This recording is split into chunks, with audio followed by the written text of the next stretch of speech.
besoin de toi, maître. Heureuse est la mère qui t'a porté et allaitée.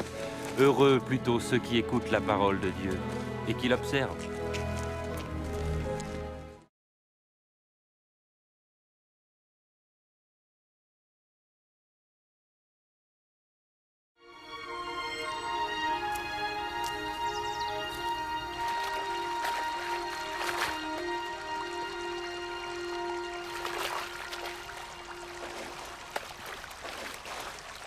Apprends-nous à prier, comme Jean l'a appris à ses disciples.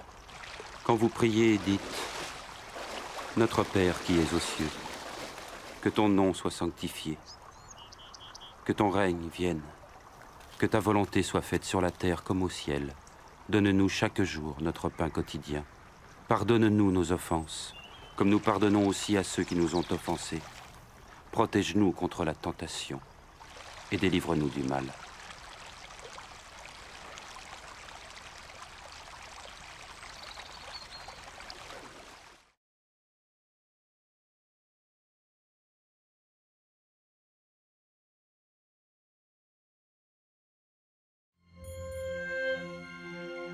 Dans les Saintes Écritures, Dieu déclare que le Messie viendrait pour être le sauveur du monde. La vie de Jésus prouve qu'il est bien celui dont les prophètes avaient parlé. Ésaïe a prophétisé que la Vierge deviendrait enceinte et qu'elle enfanterait un fils. Des siècles plus tard, la naissance de Jésus accomplissait cette prophétie.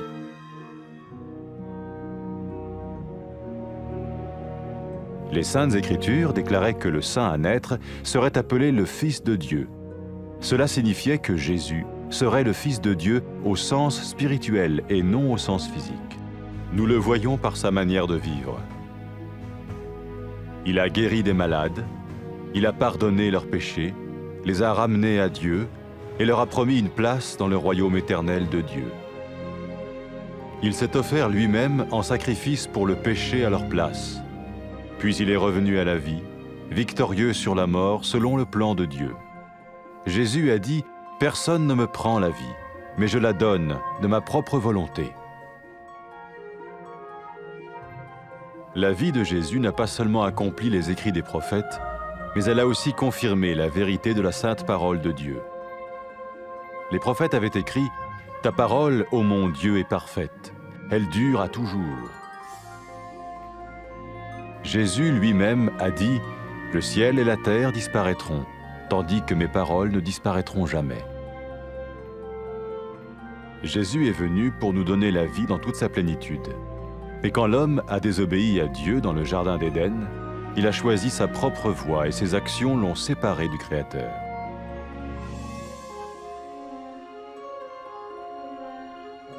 Les Saintes Écritures déclarent que tous ont péché et que le salaire que paye le péché, c'est la mort. Il s'agit de la mort spirituelle, éternelle séparation d'avec Dieu. Mais tout comme Dieu a donné un bélier pour qu'il meure à la place du fils d'Abraham, ainsi il a envoyé Jésus, le Messie, mourir à notre place. Sa vie, sa mort et sa résurrection restaurent la relation entre Dieu et tous ceux qui mettent leur confiance en lui. Maintenant, non seulement Jésus pardonne les péchés de ceux qui le suivent, mais il les sauve aussi du jugement éternel de Dieu. Ils sont sûrs d'aller au paradis et de vivre avec lui pour toujours. C'est cette vie et cette liberté de la culpabilité et du pouvoir du péché que Jésus offre à chacun aujourd'hui. Cela ne veut pas dire suivre une religion, mais choisir d'avoir foi en Jésus qui dit « Je me tiens à la porte et je frappe. Si quelqu'un entend ma voix et ouvre la porte, j'entrerai chez lui. » Cela veut dire se tourner vers Dieu et croire que Jésus vient dans nos vies pardonner nos péchés et nous rendre tels qu'il veut que nous soyons. Il ne suffit pas d'approuver intellectuellement ce qu'il dit, ni de vivre une expérience émotionnelle. Nous le recevons par grâce, au moyen de la foi, par un acte de notre volonté. Lorsque quelqu'un est prêt à suivre Jésus le Messie, il peut lui parler par une simple prière. Peut-être êtes-vous prêt maintenant à ouvrir votre vie à Dieu. Si oui, vous pouvez vous joindre à la prière suivante, silencieusement. dans votre cœur. Seigneur Jésus, j'ai besoin de toi. Merci d'être mort sur la croix pour mes péchés.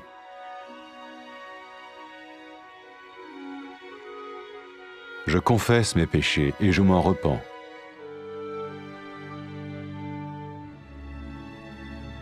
Je t'ouvre la porte de ma vie et je te reçois comme mon Sauveur et Seigneur.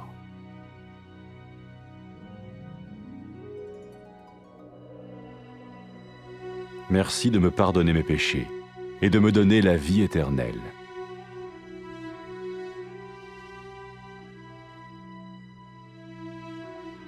Fais de moi le genre de personne que tu veux que je sois. Maintenant que je deviens l'un de ceux qui te suivent. Amen.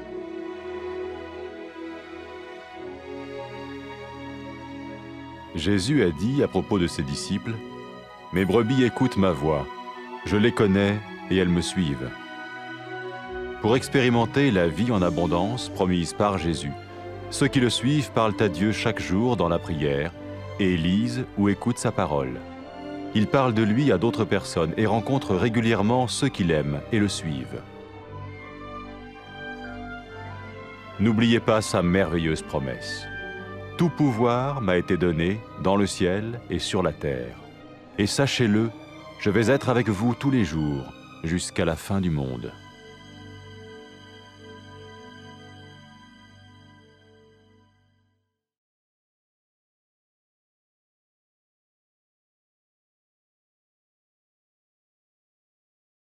Nous avons besoin de toi, Maître. Heureuse est la mère qui t'a porté et allaité. Heureux plutôt ceux qui écoutent la parole de Dieu et qui l'observent.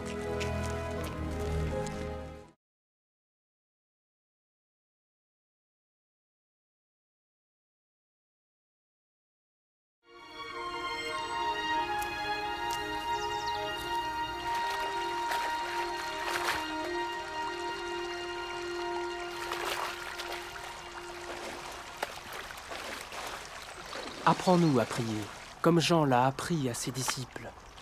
Quand vous priez, dites « Notre Père qui es aux cieux, que ton nom soit sanctifié, que ton règne vienne, que ta volonté soit faite sur la terre comme au ciel. Donne-nous chaque jour notre pain quotidien. Pardonne-nous nos offenses, comme nous pardonnons aussi à ceux qui nous ont offensés. Protège-nous contre la tentation et délivre-nous du mal. »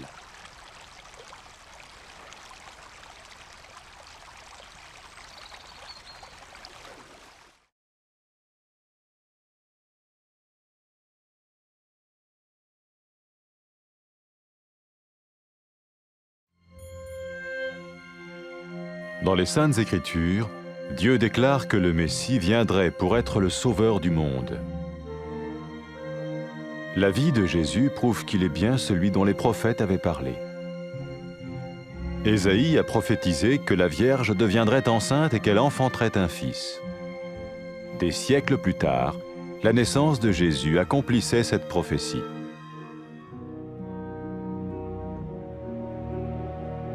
Les Saintes Écritures déclaraient que le saint à naître serait appelé le Fils de Dieu.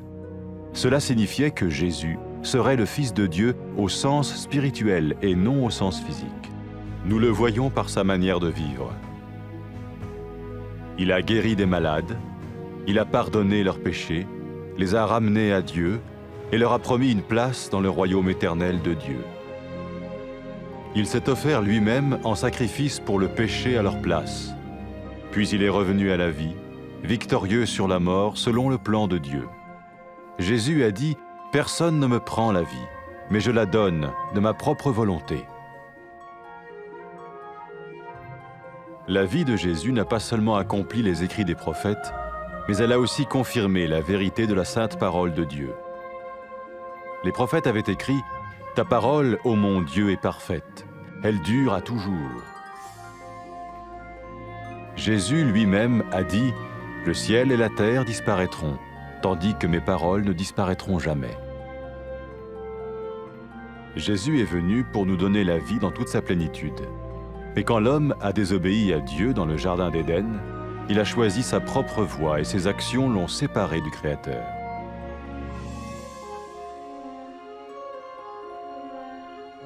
Les Saintes Écritures déclarent que tous ont péché et que le salaire que paye le péché, c'est la mort. Il s'agit de la mort spirituelle, éternelle séparation d'avec Dieu. Mais tout comme Dieu a donné un bélier pour qu'il meure à la place du fils d'Abraham, ainsi il a envoyé Jésus, le Messie, mourir à notre place.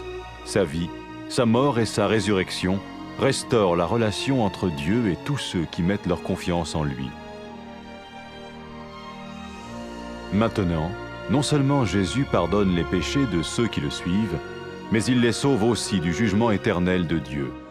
Ils sont sûrs d'aller au paradis et de vivre avec lui pour toujours. C'est cette vie et cette liberté de la culpabilité et du pouvoir du péché que Jésus offre à chacun aujourd'hui. Cela ne veut pas dire suivre une religion, mais choisir d'avoir foi en Jésus qui dit « Je me tiens à la porte et je frappe.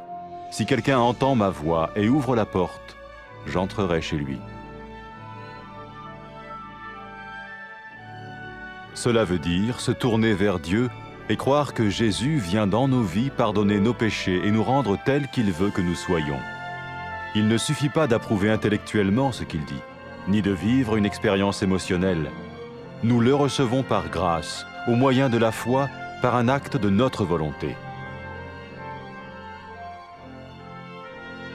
Lorsque quelqu'un est prêt à suivre Jésus le Messie, il peut lui parler par une simple prière. Peut-être êtes-vous prêt maintenant à ouvrir votre vie à Dieu. Si oui, vous pouvez vous joindre à la prière suivante, silencieusement, dans votre cœur. Seigneur Jésus, j'ai besoin de toi. Merci d'être mort sur la croix pour mes péchés.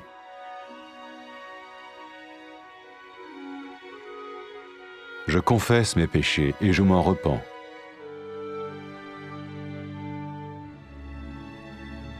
Je t'ouvre la porte de ma vie et je te reçois comme mon Sauveur et Seigneur.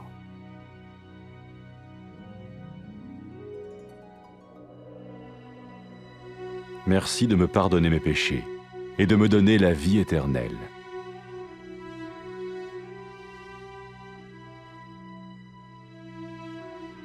Fais de moi le genre de personne que tu veux que je sois.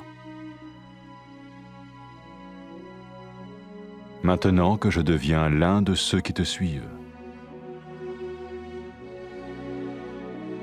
Amen.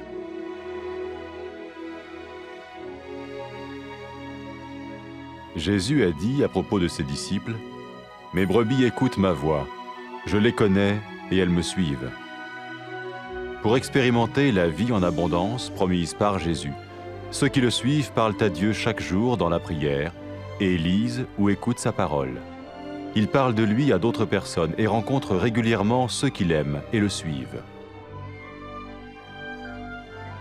N'oubliez pas sa merveilleuse promesse. « Tout pouvoir m'a été donné dans le ciel et sur la terre. Et sachez-le, je vais être avec vous tous les jours jusqu'à la fin du monde. »